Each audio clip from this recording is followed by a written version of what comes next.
Dua bayang-bayang dalam jiwa, refleksi tasawuf atas diri yang terpecah. Ketika Allah menyebut dua kelompok dalam ayat terakhir Al-Fatihah, Ghairil maghdubi alaihim waladhdallin.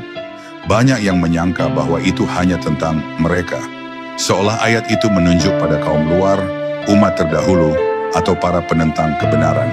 Namun para arif menyelami lebih dalam. Mereka tidak menunjuk keluar, tapi menunjuk ke dalam. Sebab dua kelompok itu sejatinya bukan entitas luar, melainkan dua bayang-bayang yang tinggal dalam diri manusia. Dua wajah yang bisa muncul kapan saja di hati kita sendiri. Bayangan pertama, Al-Maghdub, adalah wajah batin yang merasa tahu, merasa mampu, merasa cukup. Ia muncul dalam suara hati yang mulai menolak nasihat, dalam pikiran yang tak lagi menerima teguran, dalam perasaan bahwa ibadahnya lebih suci dari orang lain, dalam keengganan untuk bertanya karena merasa sudah memahami semua.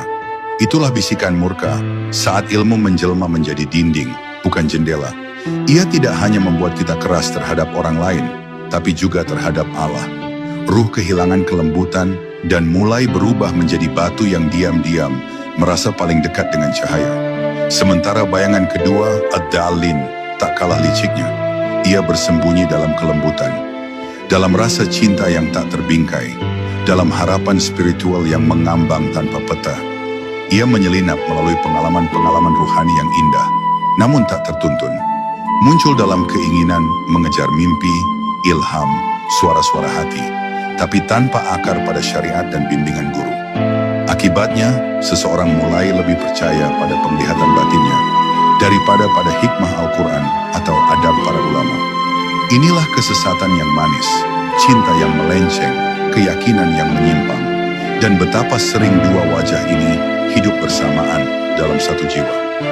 Di pagi hari seseorang bisa merasa tinggi karena ilmunya, lalu sore harinya terhanyut dalam rasa cinta yang menyesatkan. Ia bergeser antara dua kutub ekstrem tanpa sadar. Di satu sisi merasa menjadi penguasa makna, di sisi lain menjadi korban perasaannya sendiri. Maka ayat terakhir ini bukan hanya doa penjaga arah, tapi juga peta untuk mengenali sisi-sisi kelam diri yang tersembunyi.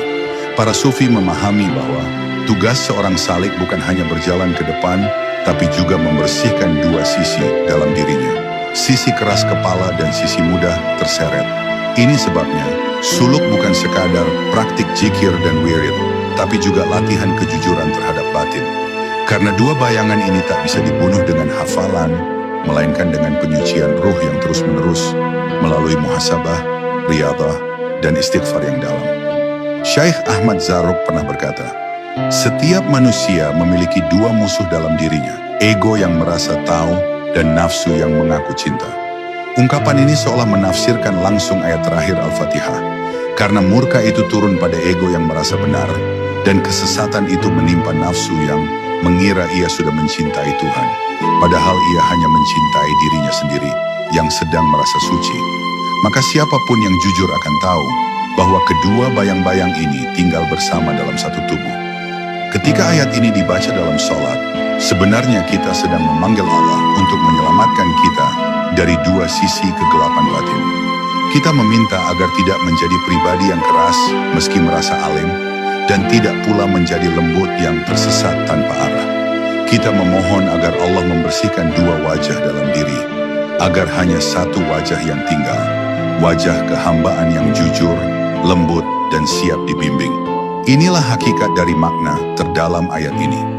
Bukan tentang orang lain, tapi tentang pertarungan dalam jiwa kita sendiri.